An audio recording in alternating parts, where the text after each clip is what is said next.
جو لوگ زکوٰۃ نہیں دے رہے ہیں، اللہ کے راستے میں مال نہیں خرچ کر رہے ہیں اور سونے چاندی کے خزانے جمع کر رہے ہیں، ان کو دردناک جہنم کے عذاب کی بشارت سناتا.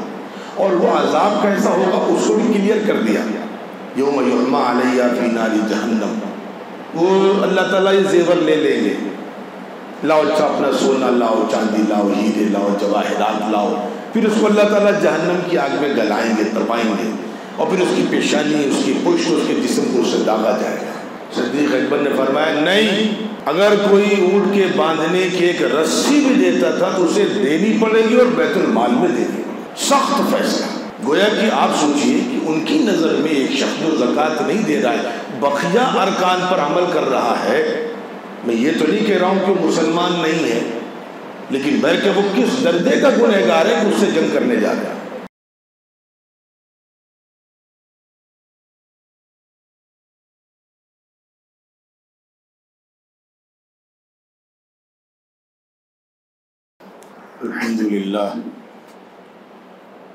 الحمد للہ رب العالمین والصلاة والسلام علی سید المرسلین محمد وآلہ وصحبہ اجمعین ومن تبعهم بإحسان إلى يوم الدین. اما بعد. اعوذ باللہ من الشیطان الرجیم. بسم اللہ الرحمن الرحیم. خذ من اموالهم صدقة تطہرهم وتزکیہم بها وصل علیہم ان صلاتک سکن لهم واللہ سمیع علیم. صدق اللہ العظیم. رب اشرح لی صدری ویسر لی امری سبحانک لا علم لنا الا ما علمتنا انک انت العلیم الحکیم. سبحان ربک رب العزت عما یصفون وسلام علی المرسلین والحمد للہ رب العالمین. قابل احترام بزرگوں، میرے عزیز دوستوں، اللہ رب العزت نے ہمیں جو دین دیا ہے اس دین کا نام ہے اسلام، اور جو اس دین پر چلتا ہے اسے مسلمان کہتے ہیں. اسلام پر چلنے والا مسلمان کہلاتا ہے. اسلام کسے کہتے ہیں؟ اسلام کی تعریف کیا ہے؟ چنانچہ وہ ایک بہت واضح انداز میں یہ چیزیں بتلا دی گئی کہ اسلام کو اگر ہم سمجھنا چاہتے ہیں تو یوں تو بہت تفصیلی دائرہ ہے، ہزاروں کتابیں ہیں، کتب خانے ہیں، مدرسے ہیں، کئی سال کے کورسز ہیں صرف اسلام کو سمجھنے کے لیے. لیکن اگر اس کو سمیٹ کر کے سمجھنا چاہیں تو کیسے سمجھیں گے اسلام کسے کہتے ہیں؟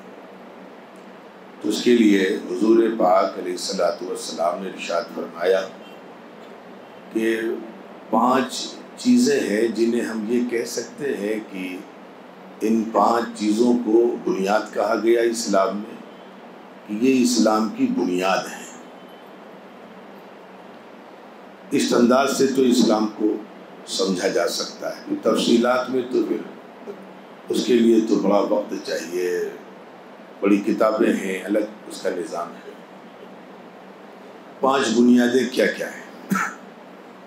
سب سے پہلی بنیاد ہے توحید، اللہ کو ایک جاننا، اللہ پر ایمان رکھنا، اور اسی کے ساتھ ہم ملا لیں رسالت، اللہ کے رسول صلی اللہ علیہ وسلم کو اللہ کا رسول ماننا. اس کے بعد نماز قائم کرنا، اس کے بعد زکوٰۃ دینا، اس کے بعد رمضان شریف کے روزے رکھنا، اور اس کے بعد جو لوگ صاحب حیثیت ہیں ان کا سال میں ایام حج کے موقع پر زندگی میں کم از کم 1 مرتبہ حج کرنا. اس انداز سے اگر ہم بنیادوں کو سمجھیں تو 5 بنیادیں ہیں. اس میں توحید و رسالت کو 1 نمبر یا اس کو ملا کر کے کہیں تو عقیدہ، نمبر 2 پر نماز، نمبر 3 پر زکوٰۃ، نمبر 4 پر روزہ، نمبر 5 پر حج. اب یہ جو 5 بنیادیں ہیں یہ کس نے بتائیں؟ حضور پاک علیہ الصلوۃ والسلام نے بتلائیں کہ 5 بنیادیں ہیں. حضور پاک علیہ الصلوۃ والسلام کون ہیں؟ اللہ کے پیغمبر ہیں. رسالت اسی کو کہتے ہیں. پیغمبر کیوں آتے ہیں دنیا میں؟ اس مسئلے کو ذرا سمجھ لیں. ہمارے یہاں ہمارے طرز عمل سے یا ہماری کم علمی کی بنیاد پر ایک بڑی غلط فہمی یہ ہے کہ پیغمبر کا کام یا قرآن و حدیث کا کام یا دین کا پورا کام صرف آخرت سے متعلق ہے. یہ بڑی غلط ہے. پیغمبر صرف اس لیے دنیا میں نہیں آئے کہ تم آخرت میں کیسے کامیاب ہو جاؤ، وہ تو بتلانے آئے. یا اسلام صرف آخرت سے متعلق ہے، آخرت کے حوالے سے ہمیں ہدایت دیتا ہے، یہ ہماری نادانی ہے. پیغمبر کا کام، مذہب اسلام کا پہلا کام یہ ہے کہ تم دنیا میں کیسے اچھی زندگی گزارو. اچھی زندگی میں ساری چیزیں آ گئیں. صحت کے اعتبار سے تم کیسے اچھے رہو، طاقت کے اعتبار سے کیسے اچھے رہو، تعلیم کے اعتبار سے کیسے اچھے رہو، مال کے اعتبار سے کیسے اچھے رہو، سکون اور خوشی کے اعتبار سے. یہ تو عجب اللہ کا نظام ہے کہ جیسے جیسے سائنس ترقی کر رہی ہے دین کی بنیادوں کو سمجھنا آسان ہو رہا ہے. اب ایک لسٹ بنتی ہے دنیا میں، یونائٹڈ نیشن کی طرف سے کوئی ادارہ ہے یا کوئی آزاد ادارہ ہے جو لسٹ بناتا ہے کہ دنیا میں کون سا ملک ہے جو سب سے زیادہ خوش ہے، جہاں کے رہنے والے سب سے زیادہ پرسکون زندگی گزارتے ہیں، کون سی قوم ہے. تو پتہ چلا کہ یہ بھی ایک اللہ کی نعمت ہے کہ پرسکون زندگی، خوشی والی زندگی، آرام والی زندگی کسے کہتے ہیں. یہ اسلام نے ہم کو بتلایا کہ تم دنیا میں صرف اس لیے نہیں آئے کہ بس جیسے تیسے گزارو. نہیں، دنیا بھی تمہیں بہترین گزارنی ہے، اچھی گزارنی ہے، عزت والی گزارنی ہے، مال والی گزارنی ہے. چنانچہ اب یہاں پر آ جائیے. میں بہرکیف مضمون کو اپنی ڈگر پر لانے کی کوشش کر رہا ہوں. اب خوشی کیسے آئے گی، عزت کیسے ملے گی، وہ ساری چیزیں اللہ توفیق دیں گے تو آج رکھیں گے، ورنہ پھر کبھی رکھیں گے. آج ہم ایک مسئلے کو لیں گے. اسلام جہاں ہم کو یہ بتاتا ہے کہ تم آخرت میں کیسے اچھی زندگی گزارو گے، ویسے ہی اسلام ہم کو یہ بھی بتاتا ہے کہ تم دنیا میں کیسے عزت کی زندگی گزارو گے. دنیا کی جو زندگی ہے اس میں مال کا بہت بڑا دخل ہے. اسی لیے یہاں ایک چیز سمجھ لیجئے گا، حضور پاک علیہ الصلوۃ والسلام کا ایک ذاتی معاملہ ہے کہ آپ کے پاس کبھی مال اتنا رہا ہی نہیں کہ زکوٰۃ آپ پر فرض ہو. جو آتا تھا تقسیم، جو آتا تھا تقسیم. لیکن امت کے لیے آپ نے دوسری ہدایت دی. آپ جانتے تھے کہ امت اس نظام پر ٹک نہیں پائے گی. اسی لیے صدیق اکبر رضی اللہ تعالیٰ عنہ کے عمل کو دیکھ کر ایک صحابی بھی تشریف لائے اور اپنے بارے میں کہنے لگے کہ میں اپنی ساری دولت، سارا خزانہ، سارا اثاثہ دین کے لیے قربان کرنا چاہتا ہوں. حضور نے منع فرما دیا، نہیں. ان سے 25% لیا، باقی کا اپنے گھر کے لیے، بچوں کے لیے رکھو جا کر کے. اب پتہ یہ چلا کہ حضور کو معلوم تھا کہ یہ امت اس نظام پر تو آ نہیں پائے گی کہ پورا خرچ کر دے. وہ حضور کا ذاتی معاملہ تھا کہ حضور پاک علیہ الصلوۃ والسلام کے پاس جو آ رہا ہے سب خرچ، جو آ رہا ہے سب خرچ. چنانچہ ہمارے لیے حضور پاک علیہ الصلوۃ والسلام نے کوئی دوسرے نظام بنائے اور اس کا ایک ایسا خاکہ پیش کیا کہ کیسے سماج سے غربت کا خاتمہ ہو. اسلام نے ایک سسٹم دیا، اسلام نے ایک نظام دیا کہ اس نظام پر چلو گے تو انشاءاللہ العزیز سماج سے غربت کا خاتمہ ہو جائے گا. اب یہ ایک چیز سمجھ لیں، ہم جیسے نادان مولویوں نے کبھی کبھی مال کی اتنی برائی کری ہم نے کہ لوگ سمجھنے لگے کہ مال بری شے ہے۔ کس نے کہا مال بری شے؟ مال کو تو اللہ کا فضل کہا گیا ہے، ذالک فضل اللہ یؤتیہ من یشاء۔ مال اسلام کی نظر میں برا نہیں ہے، بلکہ مال کو جو فتنہ کہا گیا ہے اس کی ہمارے اساتذہ نے بڑی اچھی مثال دی کہ مال فتنہ ضرور ہے، اور فتنہ کیسے، اس کی بڑی شاندار مثال دی۔ دیکھیے جیسے پانی کشتی کے لیے بہت ضروری ہے، ایسے ہی مال ایک انسان کی ذاتی زندگی اور اس کی سماجی زندگی کے لیے بہت ضروری ہے۔ پانی اور کشتی کا جوڑ کیا ہے؟ پانی اگر کم ہو جائے گا تو پھر کشتی اس پانی پر نہیں چل پائے گی، اور اگر پانی زیادہ ہو گیا تب بھی کشتی کا پانی پر چل پانا مشکل ہوگا۔ اس لیے اتنا پانی ضرور ہونا چاہیے جس میں کشتی سکون سے چلتی رہے، اپنی منزل تک پہنچ جائے۔ پانی کم ہوا تو کشتی کے لیے فتنہ، پانی زیادہ ہوا تو کشتی کے لیے فتنہ۔ یہی معاملہ مال کا ہے کہ اتنا مال ضرور ہونا چاہیے کہ انسان کی زندگی عزت کے ساتھ گزر جائے۔ مال اگر کم ہو جائے گا تو فتنہ بن جائے گا، اور اللہ نہ کرے کبھی کبھی مال اگر بہت زیادہ ہو گیا اور خدا کی رحمت نہیں رہی تو پھر اس مال کے ذریعے انسان گناہ کرتا ہے، خرافات کرتا ہے، اسراف کرتا ہے، فضولیات کرتا ہے، اور اگر خدا نے اور اس کو اپنے در سے دور کر دیا تو گناہوں میں ملوث ہو جاتا ہے۔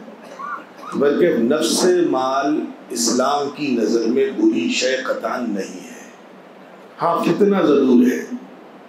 چنانچہ اس پہلے جو میں آج آپ کے سامنے گفتگو رکھ رہا ہوں، سب سے پہلی چیز یہ ہے کہ یہ ذہن سے غلط فہمی نکالیں کہ مال بری شے، بالکل نہیں۔ مال نہیں ہوگا تو یہ قالین کہاں سے آئے جس پر آپ بیٹھے ہیں؟ تو مال والوں ہی نے تو دیا ہے۔ مال نہیں ہوگا تو پنکھے کہاں سے چلیں گے؟ مال نہیں ہوگا تو مسجدیں کہاں سے بنیں گی؟ مال نہیں ہوگا تو مدرسے کہاں سے بنیں گے؟ چنانچہ ایک غلط فہمی اللہ کرے ہم دور کریں۔ اب آگے آ جائیے کہ یہاں پر میں اب آگے چلوں کہ اسلام نے ہم کو ایک نظام دیا کہ سماج سے کیسے غربت ختم کی جائے۔ اب ایک فرق سمجھ لیجئے یہاں پر جلدی سے۔ دنیا کا کوئی مذہب، یہیں سے ہم سمجھیں گے کہ اسلام کیسے مذہب حق ہے۔ دنیا کا کوئی مذہب سماج سے غریبی دور کرنے کا سسٹم نہیں پیش کر پایا آج تک۔ وہ کہتا ہے دان کرو، پن کرو، غریبوں کو کھلاؤ بانٹو، وہ الگ بات ہے، لیکن کیسے بانٹیں، کتنا دیں، اس کا سسٹم کیا ہوگا، یہ کسی قوم کے پاس نہیں۔ اسلام نے ہم کو دیا ہے، اتنا اتنا دینا ہے، ایسے ایسے دینا ہے۔ ایک تو پہلے سسٹم کسی کے پاس نہیں ہے، دوسرا مجھے یاد آ رہا ہے کہ سال گزشتہ میں نے اس حوالے سے بات کی تھی، دوبارہ دوہرا دیتا ہوں۔ سسٹم کے بعد نام بھی عجیب و غریب رکھا، نام رکھا زکوٰۃ۔ اچھا، عربی میں اگر آپ ڈکشنری دیکھیں گے جا کر کے، اس کا بیسک، یہ لنگوسٹک کا ایک میٹر بتلا رہا ہوں، تو اس میں زکوٰۃ کے معنی مال خرچ کرنا نہیں ہے۔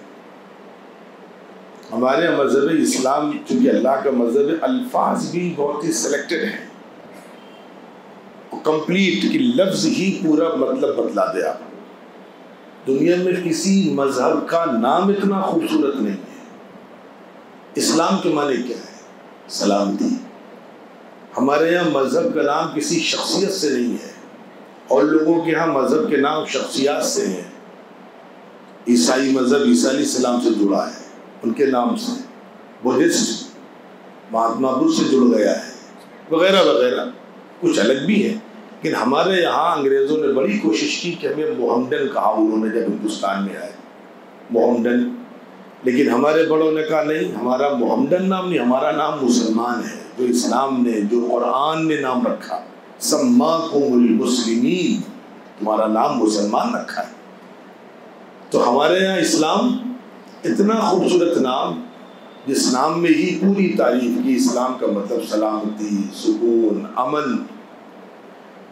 چنانچہ ایسے ہی زکوٰۃ کا مطلب مال خرچ کرنا نہیں ہے۔ اب دوسرے نمبر پر آ جائیے کہ پھر دنیا میں کسی قوم کے پاس مال خرچ کرنے کے لیے اتنا خوبصورت لفظ بھی نہیں ہے۔ پہلے تو میں نے کہا سسٹم نہیں ہے، اور دوبارہ کہہ رہا ہوں لفظ بھی نہیں ہے۔ زکوٰۃ کے معنی ہے پاکیزگی۔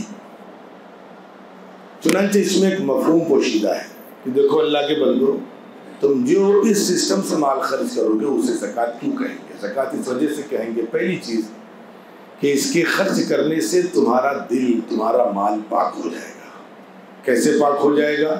اس وجہ سے پاک ہو جائے گا کہ تم جب مال کما رہے تھے تو ہو سکتا ہو تم نے بڑی احتیاط کی ہو کمانے میں، ناپنے میں، تولنے میں، حساب میں، کتاب میں۔ تم مسلمان ہو، تم جھوٹ نہیں بولو گے، تم دھوکہ نہیں دو گے، تم بےایمانی نہیں کرو گے، لیکن اس کے بعد بھی تم انسان ہو۔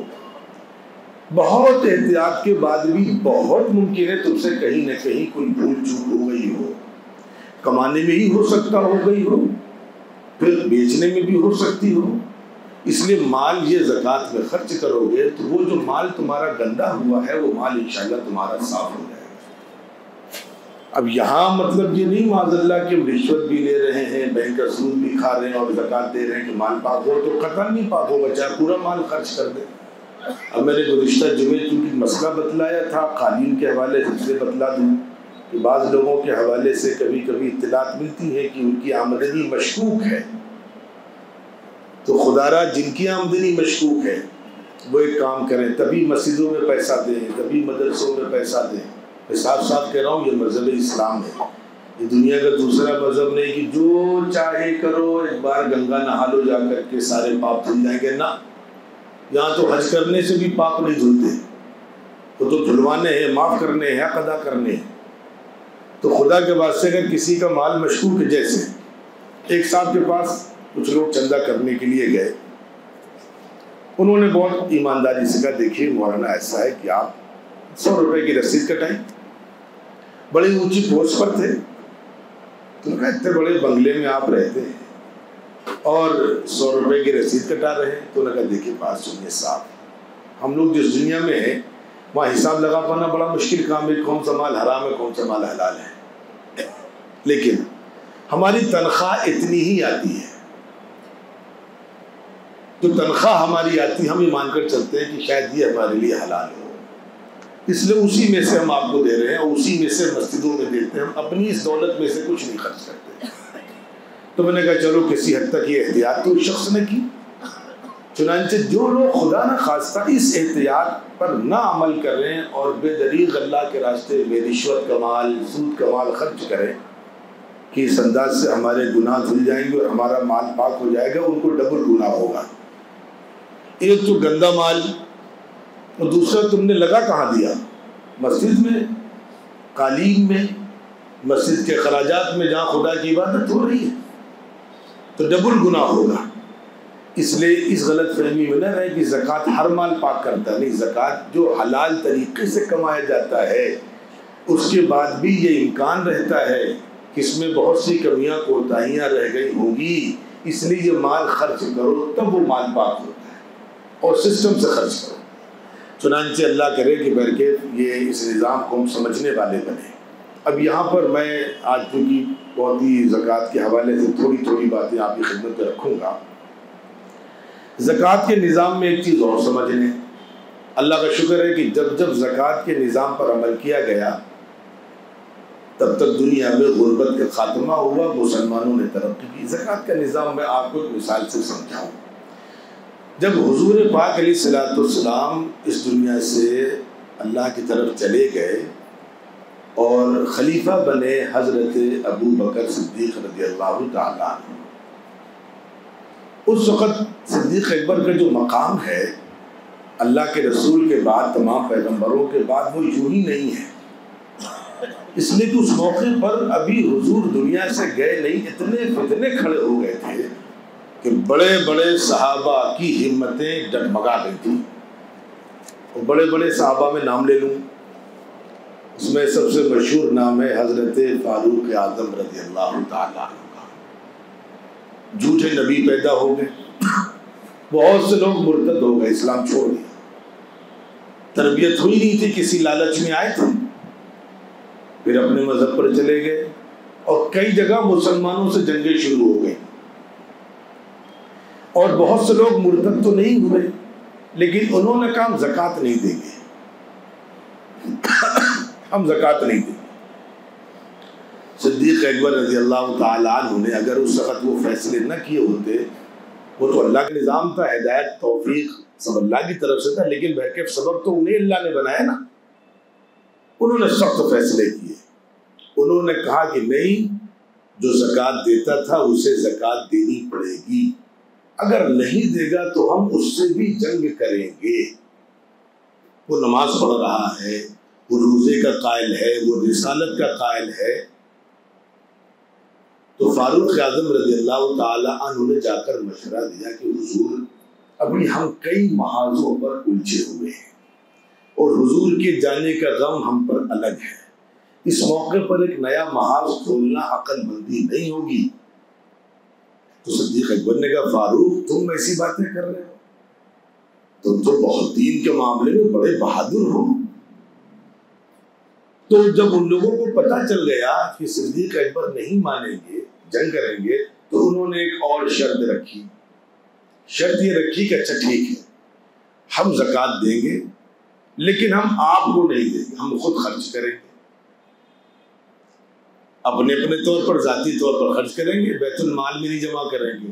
صدیق اکبر نے فرمایا نہیں، اگر کوئی اونٹ کے باندھنے کی ایک رسی بھی دیتا تھا تو اسے دینی پڑے گی اور بیت المال میں دینی پڑے گی۔ سخت فیصلہ۔ گویا کہ آپ سوچئے کہ ان کی نظر میں ایک شخص جو زکوٰۃ نہیں دے رہا ہے، بقیہ ارکان پر عمل کر رہا ہے، میں یہ تو نہیں کہہ رہا ہوں کہ مسلمان نہیں ہے، لیکن بلکہ وہ کس درجے کا گنہگار ہے کہ اس سے جنگ کرنے جا رہے ہیں، اور پھر بعض قبیلوں سے جنگ کرنی پڑی۔ آپ نے کہا نہیں، اگر تمہاری ایک رسی بھی بنتی ہے اونٹ باندھنے والی تو تمہیں دینی پڑے گی اور بیت المال میں دینی پڑے گی۔ چنانچہ یہاں پر میرے عزیزو دو باتیں سمجھ میں آئی۔ ایک بات تو سمجھ میں آئی کہ زکوٰۃ نہ دینا گناہ عظیم ہے، اور قرآن مجید میں اگر ہم دیکھیں تو قرآن نے صاف کہا والذین یکنزون الذهب والفضة ولا ينفقونها في سبیل اللہ وبشرهم بعذاب الیم۔ جو لوگ زکوٰۃ نہیں دے رہے ہیں، اللہ کے راستے میں مال نہیں خرچ کر رہے ہیں اور سونے چاندی کے خزانے جمع کر رہے ہیں، ان کو دردناک جہنم کے عذاب کی بشارت سنا دو۔ اور وہ عذاب کیسا ہوگا اس کو بھی کلیئر کر دیا، یوم یحمى علیہ فی نار جہنم۔ وہ اللہ تعالیٰ یہ زیور لے لیں گے، لاؤ اچھا اپنا سونا لاؤ، چاندی لاؤ، ہیرے لاؤ، جواہرات لاؤ، پھر اس کو اللہ تعالیٰ جہنم کی آگ میں گلائیں گے، تپائیں گے، اور پھر اس کی پیشانی، اس کی پشت، اس کے جسم کو اس سے داغا جائے گا۔ یہ ما کنزتم لانفسکم فذوقوا ما کنتم، لوگ یہ کیا، یہ تمہارا خزانہ ہے جس کو تم نے جمع کیا تھا، اسی کی سزا تم کو مل رہی ہے۔ تو زکوٰۃ نہ دینے پر کتنا بڑا گناہ ہے۔ اب یہاں پر آ جائیے کہ اب مسئلہ کیا ہے۔ مسئلہ میرے عزیز یہ ہے کہ ہم زکوٰۃ تو خرچ کر رہے ہیں، لیکن نتیجہ کیوں نہیں نکل رہا ہے، اس کی کمیاں سب۔ پہلی کمی، کیونکہ وقت کم ہے اور عموماً لوگ رمضان شریف میں زکوٰۃ کا نظام ایک نافذ کرتے ہیں، اپنی زکوٰۃ حساب لگا کر کے دیتے ہیں، اس لیے میں نے سوچا اس موضوع پر آج بات کر لوں۔ اس لیے اب ہمارے پاس صرف ایک ہی جمعہ ہے، اس کے بعد انشاءاللہ اللہ سب کو سلامت رکھے، عید آ جائے گی، زکوٰۃ کے مسائل، زکوٰۃ کی پوری تفصیل آپ کے سامنے رکھ سکوں۔ چنانچہ اب نتیجہ کیوں نہیں نکل رہا؟ پہلا گناہ نمبر 1، ہم زکوٰۃ دیتے نہیں، ایک بڑی تعداد ایسے لوگوں کی ہے، گناہ عظیم، سب حرام ہے، مر کر چلے گئے۔ حضور پاک علیہ السلام کا دوسرا جملہ سن لیجیے، وہ لوگ جو اللہ کے راستے میں زکوٰۃ نہیں ادا کرتے۔ حضور کا جملہ سنیے، حضور نے فرمایا بدترین انسان ہے وہ، بدترین انسان ہے جو کسی کی دنیا کے لیے اپنی آخرت کو برباد کرے۔ یہ حضور کا جملہ بالکل، بدترین انسان، لعنتی انسان ہے وہ۔ یعنی میں اگر کسی کی دنیا، مطلب کیا، میرے بچے، میرے بچے کا فیوچر، میرے بچے کی پڑھائی، میرے بچے کا بنگلہ، 1 کروڑ روپے ڈونیشن دینی ہے، MBBS کرانا ہے، ٹھیک ہے کراؤ، لیکن ہم اگر حرام مال لا کر کے کرا رہے ہیں یا حلال طریقے سے لا رہے ہیں لیکن زکوٰۃ نہیں ادا کر رہے ہیں، تو ہمارے بچے کی زندگی تو بنے گی لیکن ہماری آخرت چلی جائے گی۔ تو کہا گیا کہ یہ انسان دنیا کا بدترین انسان ہے۔ جو کسی کی دنیا کے لیے اپنی آخرت کو برباد کرے۔ اب نمبر 2 پر آ جائیے۔ بہت سے لوگ زکوٰۃ دیتے ہیں، اللہ تعالیٰ معاف کرے، پرانے کپڑے دے دیے، یوں ہی دے دیا، ہم دے دیتے اندازہ کر، انانا احسان نہیں کرنا اللہ پر، اندازے بندازے کی ضرورت اللہ اپنے لیے نہیں لے رہا ہے۔ اللہ تعالیٰ نے مسجد میں کہیں باکس فرشتوں کے ذریعے نہیں بھیجا ہے کہ یہاں ڈالو باکس میں، اللہ کو ضرورت ہے، وہاں زکوٰۃ جائے گی، پھر وہاں سے آئے گی۔ کبھی سنا ہے آپ نے کہ فرشتے باہر باکس لے کر کھڑے ہیں، اللہ نے زکوٰۃ مانگی ہے؟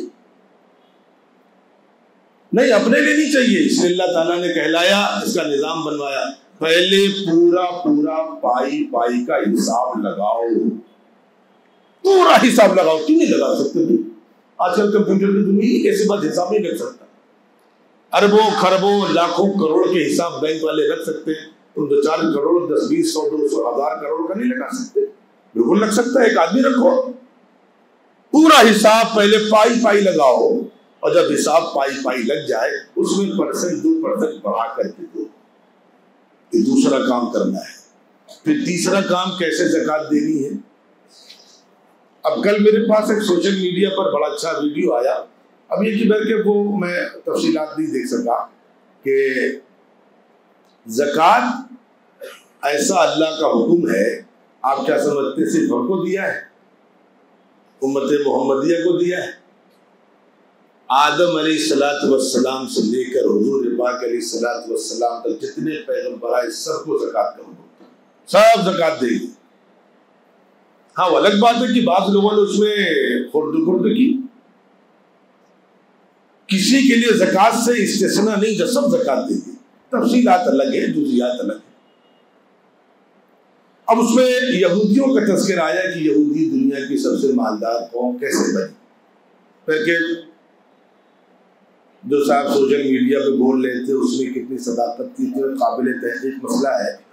جب تک کوئی عالم تحقیقی انداز میں بات نہ کرے تو اس کو سمجھنا اور اس پر یقین کرنا ذرا مشکل کام ہے۔ لیکن ہاں، یہودیوں نے زکوٰۃ کے حوالے سے جو ڈنڈی ماری ہو تو بہت بڑی ڈنڈی ہے، پر عذاب اللہ کی اسی وجہ سے آیا۔ زکوٰۃ کا حکم تھا لیکن زکوٰۃ ٹھیک سے خرچ نہیں کرتے تھے، لیکن اب کچھ نظام ہے جس پر انہوں نے ہمیشہ عمل کیا، وہ اسلامی نظام ہے، اس کو سمجھیے۔ کچھ پر عمل کیا تو یہ برکت ہے کہ دنیا کی سب سے مالدار قوم بن گئی، کچھ پر کیا، اور اگر ہم کر لیں گے تو کیوں نہیں کھڑے ہو جائیں گے۔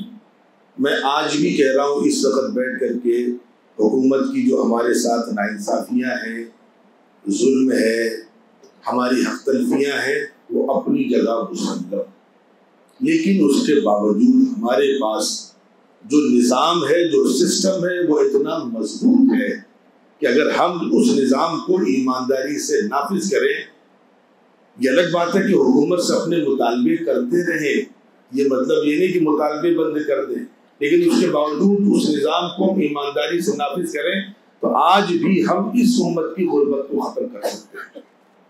ایک دن کا کام ہے، میں آپ کو 40 سال کا پلان نہیں دے رہا ہوں، ایک دن کا پلان دے رہا ہوں۔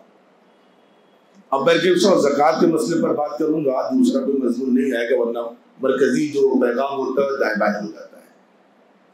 اب آ جائیے ہمیں خرچ کیسے کرنا، پہلے وہ سمجھ لیجیے۔ سب سے پہلا کام میرے عزیزو یہ ہے کہ ہماری جو زکوٰۃ نکلی ہے وہ ہم اپنے گھر میں خرچ کریں گے۔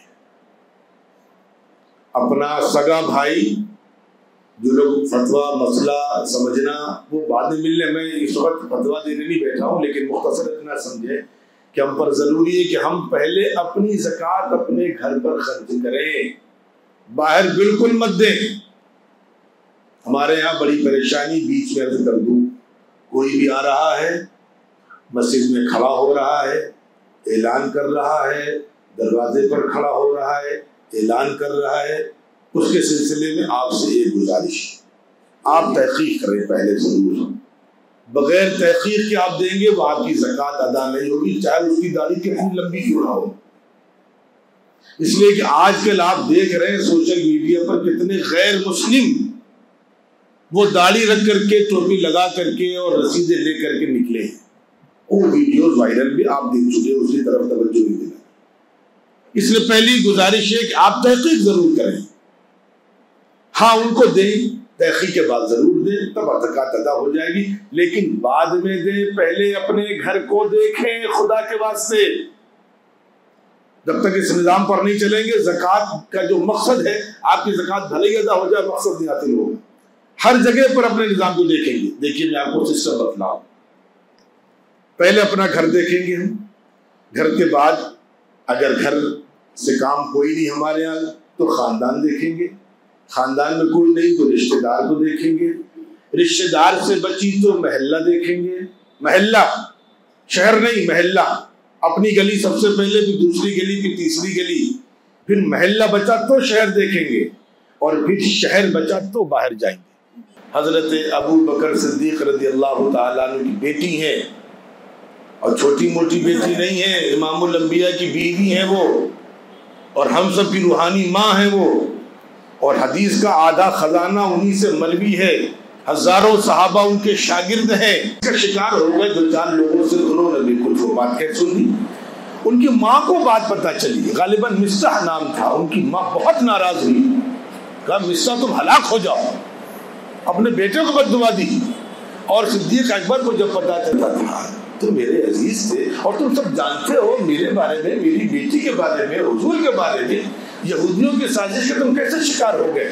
تو صدیق اکبر نے قسم کھا لی کہ میں کی مدد نہیں کروں گا۔ اللہ نے آسمان سے حکم نازل کیا کہ نہیں، قسم نہ کھاؤ، وَلَا يَأْتَلِ أُولُو الْفَضْلِ مِنْكُمْ وَالسَّعَةِ أَنْ يُؤْتُوا أُولِي الْقُرْبَى، بالکل قسم نہ کھاؤ بلکہ ان کو معاف کرو۔ چنانچہ صدیق اکبر کو جب حکم آیا، پہلے توبہ کری، پھر اللہ سے وعدہ کیا، ان کو معاف کیا، اور کہا کہ اللہ آج سے ان کی دگنی مدد کروں گا۔ اب آپ آ جائیے جلدی سے، چونکہ وقت ختم ہو رہا ہے، اب اللہ توفیق دیں گے تو اگلے ہفتے کچھ پوائنٹ ہو لوں گا، لیکن آپ آ جائیے۔ رشتے داروں کو دینے پر اسی وجہ سے دوہرا اجر ہے، اور کیوں ہے بھائی؟ آپ اس کو دے رہے جس نے آپ کو تکلیف پہنچائی ہے، اور وہ کچھ لینا نہیں، صرف اللہ اس کے رسول کے حکم کی وجہ سے دے رہے ہیں نا، تبھی تو دوہرا کہا کہ دوہرا اجر ہے۔ اپنے نفس کو مار رہے ہیں، اپنے غصے کو پی رہے ہیں، اپنے انتقام کو دفن کر رہے ہیں، تو اللہ اس کا رسول کا حکم آگے وہاں سر تسلیم خم کر کے اس حکم پر عمل کر رہے ہیں، تو دوہرا اجر ہے۔ اس لیے خدا کے واسطے زکوٰۃ کے سلسلے میں اگر اس نظام پر ہم عمل کریں، پہلے گھر کو دیکھیں، خاندان کو دیکھیں، تو انشاءاللہ العزیز چند سالوں میں ہم اپنی قوم کو غربت کے دائرے سے نکال سکتے ہیں، اور جو لوگ خاندان میں نہیں دے رہے ہیں وہ اللہ کے عذاب کے منتظر بھی رہیں۔ وقت ہو گیا ہے، سنت ادا کر لیں، اللہ توفیق دیں گے تو اگلے جمعے کچھ باتیں رکھوں گا۔ والسلام علیکم ورحمۃ اللہ وبرکاتہ۔